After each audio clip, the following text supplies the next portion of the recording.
Hello, everyone. You are watching Game Informer's Test Chamber, a show where we look at new releases coming out each week. I'm your host, Andrew Reiner. Today, we're looking at Far Cry 3, a new game from Ubisoft. We have Matt Bertz here. He reviewed the game for us. How you doing? And Bertz, you're a big fan of this series. Yes. Very different from 1 to 2 to 3. Yeah, it's one of the few series where it seems like they just shift 180 degrees with each release. You know, it retains that open world shooter feel, but the first one was kind of set on an island with mutants. The second one was in the safari African jungle with terrible checkpoints and respawning enemies. And this one now we're back to an island in the South Pacific, and you know, it's got a very different feel than those other two games because it feels more like a complete open world. It's got that Red Dead Skyrim feel where you can go anywhere, do anything, tons of side activities, and those things are dangerous. That's a Komodo dragon. I should point out Jason A. Stryker is playing it, and we're playing it on the PC version, and he just hunted a Komodo dragon. Disgusting. And just took its skin, and what else? Just the skin? I think you take the venom or something from it, right? You want the skin because the skin helps you build new pouches.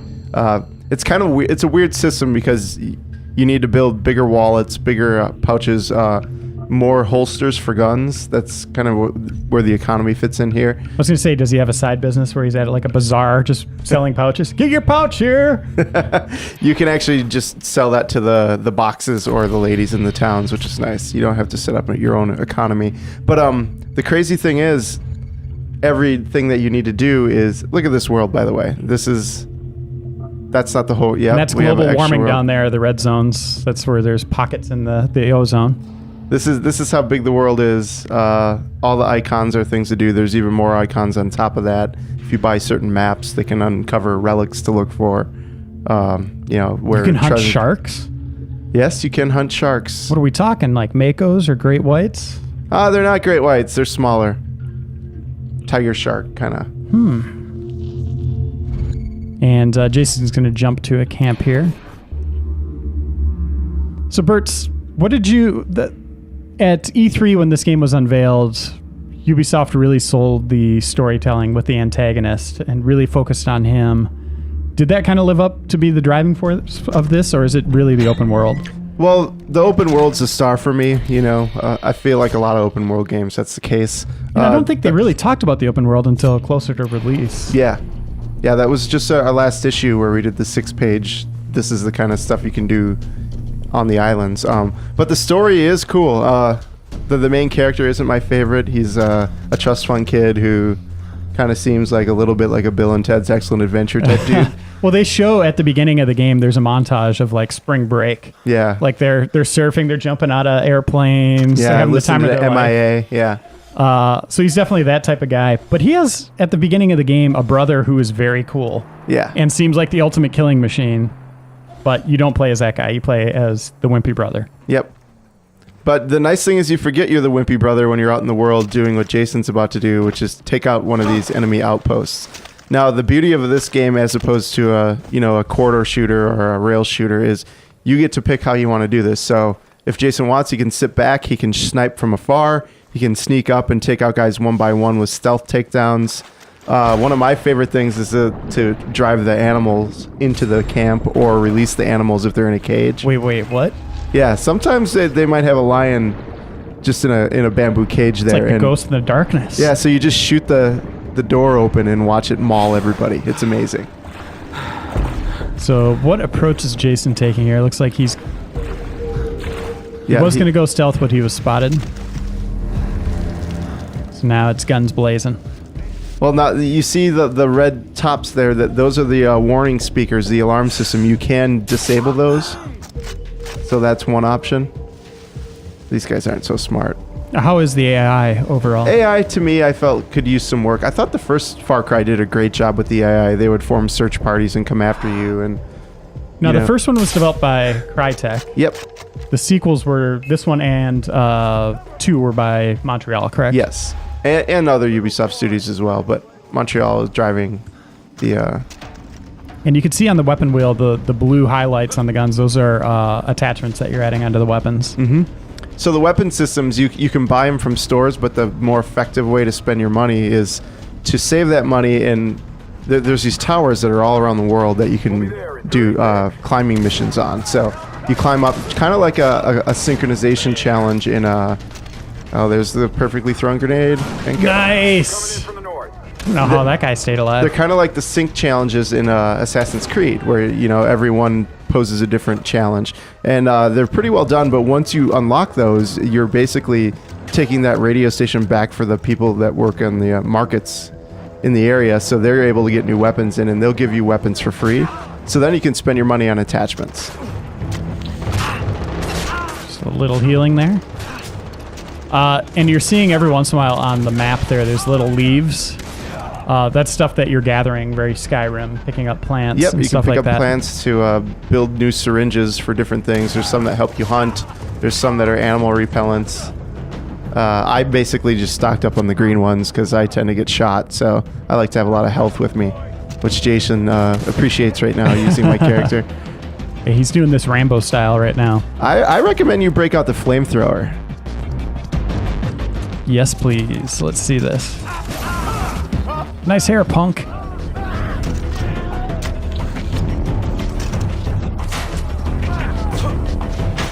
They don't work as well in the water, I've found. So when you start the game, your character, you get they deliver the sensation he's never shot a gun before, is not a violent person, but very quickly learns how to be an expert killer.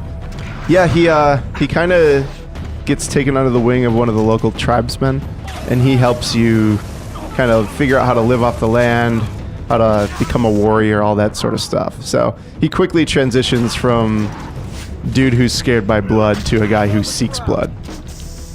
Now, Jason's doing manual healing. Can you also just kind of go hang out behind a rock? You see there's the different tiers of health on the left-hand side. It's depleted now, but if you lose a little bit of that and you don't get shot more, that'll eventually come back. Okay, now you see Jason died and he's back, but look where he is. If you remember Far Cry 2, you would die and be like, oh my god, I have to do all of that stuff over again. I can't believe it. This game's checkpoint system is smart enough to know what you were doing and where you were doing it. So he's starting right outside the outpost again, even though he didn't have a save there. So it's a really smart system and a huge improvement over 2. Nice. This is how silent I like to sniping. roll. Yeah, there's guys behind you. Gotta always pay attention to the roving parties. And what is XP getting you? XP builds up. There's a whole skill system. There's 3 different tracks that you can develop on. They give you takedowns. You can breathe more underwater. You know, you can slide into cover better. There's tons of different things. And if you do enough of the activities in the world, you don't have to worry about choosing a tract like you would with like a Deus Ex. You can pretty much uncover all of them. And one thing, like playing a giant open world game like Just Cause, I love that game, the second game, but the lack of variety in the environments eventually kind of wore on me. Are we kind of looking at the prototypical scene here? Is it always like this, or do they go to different places here? There are different missions, and the thing I will say about this island, yes, it's a tropical setting, but the variation in terrain is very different. I mean, it's a great mixture of stuff. You're going to see like more prairie style stuff. You're going to see these huge canyons. There's the beachfront stuff, and you're going to go off the island every once in a while on the ships. So I felt, it delivered more diversity than I thought it would. Okay, cool. And Jason, when you're done with this camp, I think we definitely need to go end this test chamber with a shark attack. I can't think of a better way. And what about, Bertz, there's also a co-op, which is separate from the main campaign. That's its own thing. What do you think of that? The co-op is, it's not a destination mode, that's for sure. It's a kind of nice diversion with a couple buddies. What it is it's a separate story about these people who work on one of those resort cruise liners, the Carnival ships. And the captain sells out the entire staff and all the people on board to pirates, slave traders. So there's 4 characters that are working on the boat. They all have kind of shady pasts. and they team up to try to hunt this guy down. So that's the sort of premise. It has that unique story, but it's very much more linear experience than the campaign is. You're going to go down corridors. You're going to do objectives that are like, you place 3 charges on this bridge to blow it up. And every once in a while in between, they'll do competitive challenges amongst the people where there'll be a shooting challenge where it's snipe the most guys, and it'll keep tabs on who does better. It's 4-player? Yep, 4-player online. And there's also a competitive component. Yes, the competitive component, I think, is probably the weakest of the components. It has everything you'd expect a modern shooter to have. It's got, this is not going to look good. I don't know. I think he's How doing long this can right. he hold his breath? It has a competitive progression system and kill streaks and all that kind of stuff. But I didn't get the sense that there's a lot there that's going to make it unique to anything else that's out there.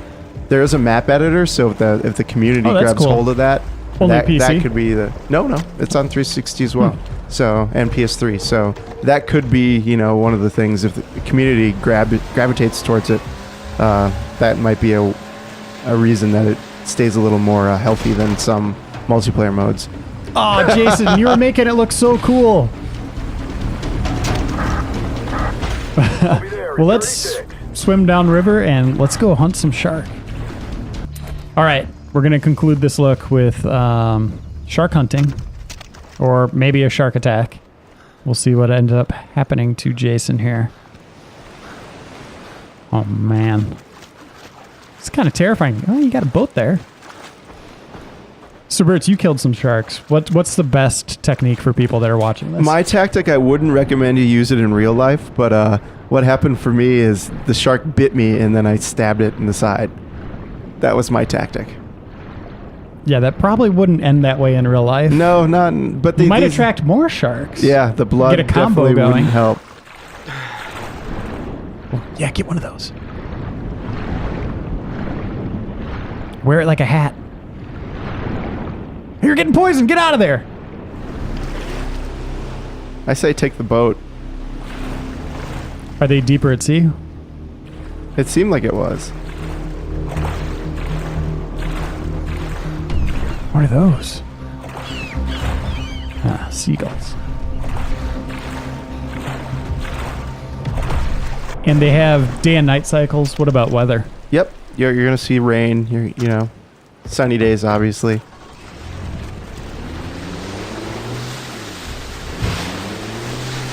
Shark hunter, hunting sharks every day. Oh, this is exciting. You gonna see the fin above the surface? I tended to just get bit when I was underwater. Just hanging out in the ocean? What were you Yeah. doing? I was searching for treasure. That's cool how those bags move.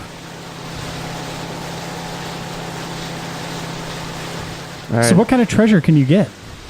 So there's relics, and there's also just chests all over the place that have different stuff. The economy in this island is kind of interesting because you can trade like a jack of clubs for $25. Apparently they really love poker and they don't have enough cards for their deck. Don't drown, Jason. Whoa, there, that's a shark.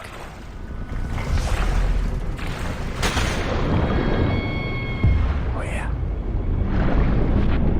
There it is. He doesn't see you coming, Jason. No, he's coming towards you now, Jason. Oh, my God. No! Stab him!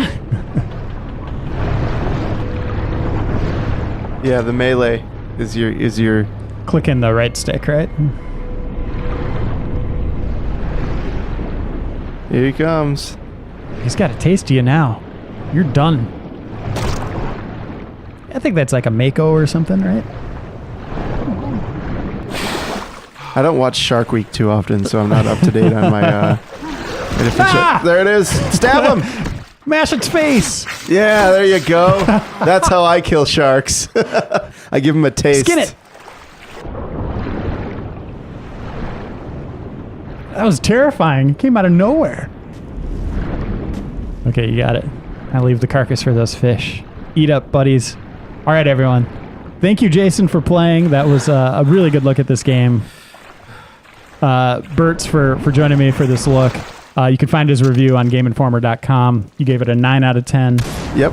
The game comes out on December 4th. Yeah, right around the corner. For PC, Xbox 360, and PlayStation 3.